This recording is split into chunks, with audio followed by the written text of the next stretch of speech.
going to need some basic music theory knowledge if you're going to talk about the music side of creation in a musical theater process, even if you are not the composer. Here are the absolute basics you need to understand in order to discuss music with a composer, singer, or instrumentalist during the writing process. Number 1, pitch. Pitch meaning the sound, the note that is actually being played or sung. There are a lot of different ways that we can categorize this, but I'm going to stick to 2 right now that we use here in America and in most Western cultures. We use either note names, which here we use letter names, or we use solfege.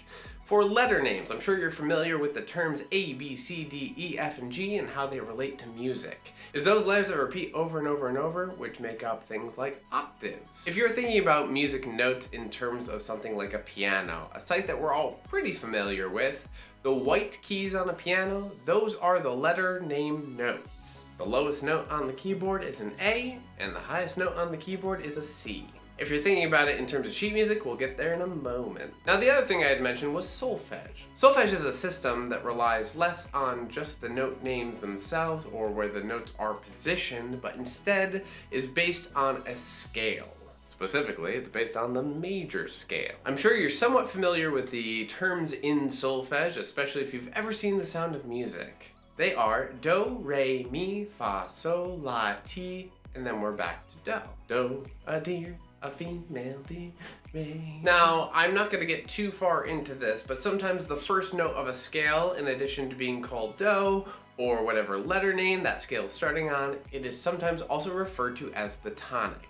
That is a term you will hear often, and I may utilize throughout the rest of this video. Okay, you might be wondering, well, what about the black keys on the keyboard? I didn't mention anything about those. Well, those actually have 2 names. They are enharmonic names. If you are raising a pitch from a white note up to a black note, it becomes a sharp. So if you're looking at G on the keyboard and you want to go to the black key that is just above G, meaning just to the right of G, that would become a G sharp. However, the same key, if you are looking at it from coming down from an A, becomes an A flat. When you flat a note, it goes down a half step, which is just 1 key to the next key. When you are making a note sharp, it goes up 1/2 step, which is again 1 key to the adjacent key. Which does mean that this one black note both has the name G sharp and A flat. They mean the same thing.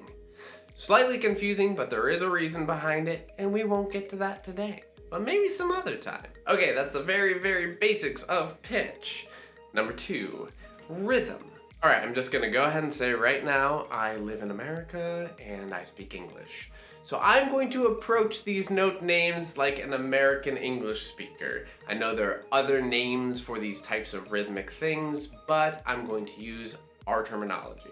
Okay, so this note here, that is just purely an open circle, meaning that it is not filled in. This is called a whole note. A whole note is called a whole note because in 4/4 time, when there's 4 beats in a measure, it takes up the whole measure. A measure is the space between these 2 vertical lines on the staff. The staff is comprised of horizontal lines, 5 of them to be exact, and when you see these vertical lines, the space between those verticals is a measure, also known as a bar. So the whole note takes up a whole measure in 4/4 time, meaning a whole note is 4 beats. A beat is that feeling, that beat within the music that you can feel and therefore begin to count. I'm sure you've counted 1, 2, 3, 4, along with music before. Or maybe you've been told to clap on the 2 and 4 and not on the 1 and 3. I won't call any specific types of people out there. So the whole note, that open circle, is 4 beats. What about the open circle that has a stem? The open circle with a stem is called a half note. And if you want to just use a little bit of math here, it is half the length of the whole note, which means that a half note is 2 beats. Now, if we were to look at the same kind of note, but fill in that circle, so now we have a closed circle with a stem, that is now called a quarter note, because it is 1/4 of a 4/4 measure, or 1/4 of a whole note. What does that mean? A quarter note equals 1 beat. Now, An eighth note looks very similar to a quarter note, except it has a little flag on it if it is a single eighth note. If there are multiple grouped together, they get this kind of beam across the top, and that just lets you know how they are being grouped. But either way, if there is a singular beam or a singular flag off that stem, it is an eighth note. An eighth note, if we are continuing with our math here, is half of a quarter note. If a quarter note was 1 beat, then an eighth note is half a beat. Now I'm going to stop there as far as the note names, because we can go on to 16th notes, 32nd notes, 64th notes, but the math works the same either way. Do we have something longer than a whole note? Yes and no. We don't really have another shape that we use constantly in modern music for something longer than 4 beats, but we do have this little thing called a dot. And if you add a dot to the right side of any note, it elongates that note. By how much, you ask? You take half the value of the note and add that to the value of the note.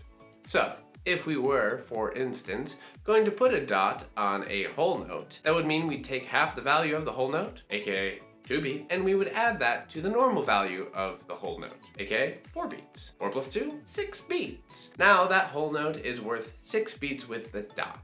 You can do that to any of these notes, add a dot, and you get to add half again its amount to the note itself, which can be a little bit confusing for beginners, but for the most part, you'll get it quickly and it does make sense. Number 3.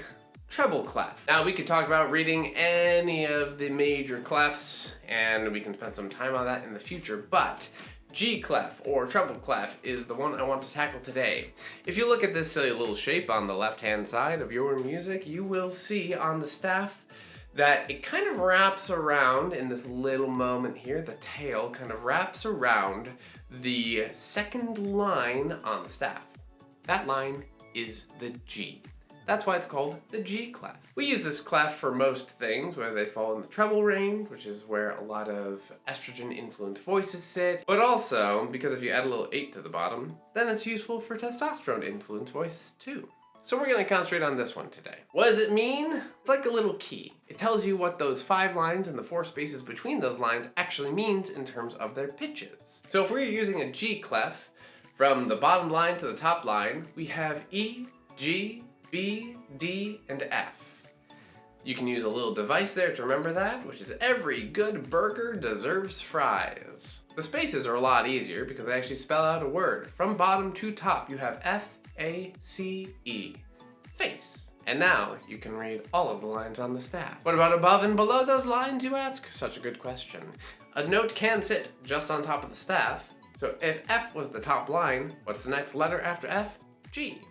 If you wanted to go higher than that, you would add what we call a little ledger line, which is a partial line with that note, and then that becomes an A, and so on and so forth. Number 4, time signatures. Okay, so this is what those numbers on the left next to the clef mean.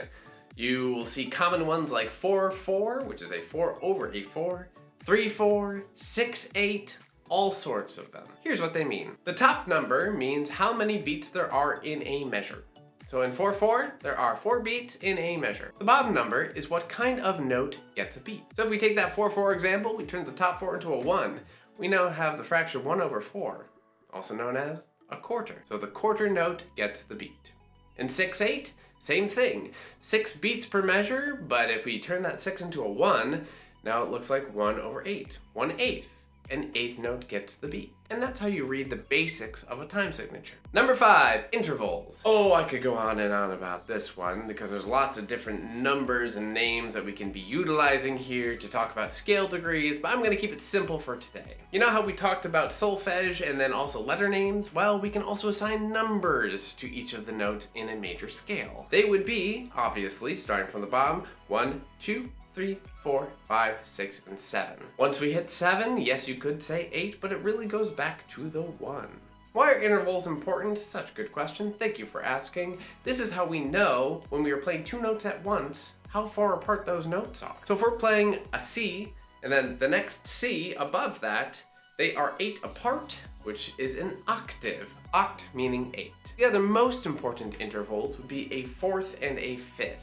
Why are they important? because when we play them, they sound like they fit well together. These are because of the frequencies, and I could really dive into that at some point if y'all would like me to, but the frequencies fit well together on a fourth and a fifth, and they sound pleasing to the ear. We could also go through and do movement between all of the intervals, the first to the second, the first to the third, to the fourth, to the fifth, and each of them has a little ear trick that we can utilize in order to know what we are listening to, but that seems a little complicated for today's video. Intervals also help us know where we are within chord progressions. They help us map things out when we are writing, and that's, again, a little complicated for today, but we will talk about chords in a second here. If this information has been helpful to you so far, please leave a comment below and let me know, because then maybe I'll make a part 2, part 3, a whole series about this.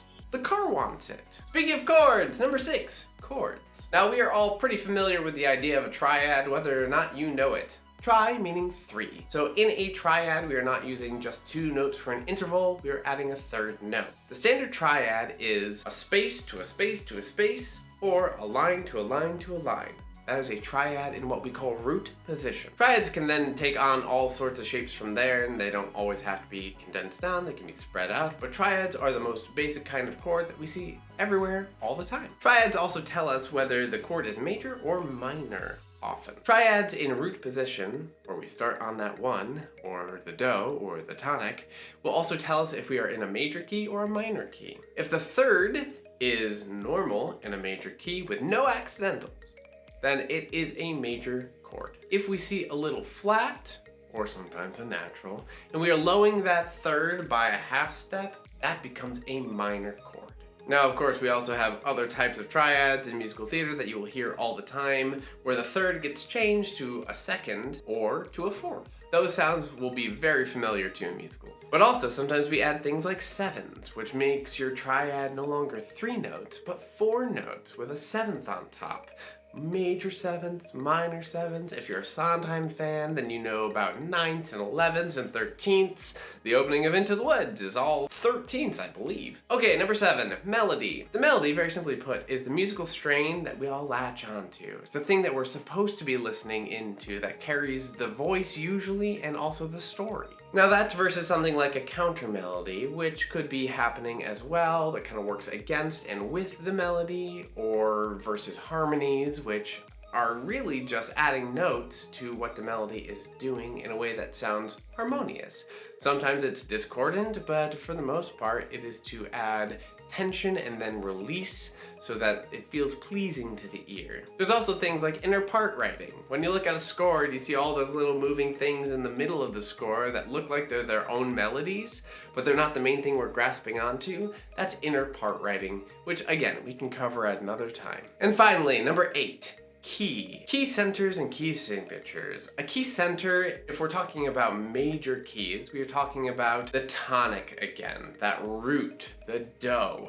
That note is our key center. So if we are in the key of C major, then that is because we are in a major key and the first note, the root note, is a C. This helps us determine the relationships between notes in intervals and chords, as well as create chord progression. Key signatures are a little bit difficult to read, but those are the sharps and the flats over on the side, or maybe there are no sharps and flats. They tell us what the key is without having to look at the music and figure out where the notes are going. There are 2 little tricks for this. For a sharp key, whatever the last sharp is, go up 1 note from that sharp, and that is the key. So an F sharp would tell us that this is the key of G. For flats, you look at the second to last flat from the right, and that is your key. When we have 3 flats here, then that means that we are in the key of E flat. And we can go around this, we can talk about the circle of fifths, again, for another day. Now this may feel like a lot for those of you who are unfamiliar with any music theory before today, but these are the basic essentials, the true components that you need to know in order to be able to talk about music. And of course, there's so much more that we could say, but we'll have to save it for another time. But again, if you're interested in more, leave a comment and let me know. And if you're interested in a deeper dive on musical world and motif, then you can watch this video next. Otherwise, thank you all for being here with me today, and I'll see you again soon. Cheers!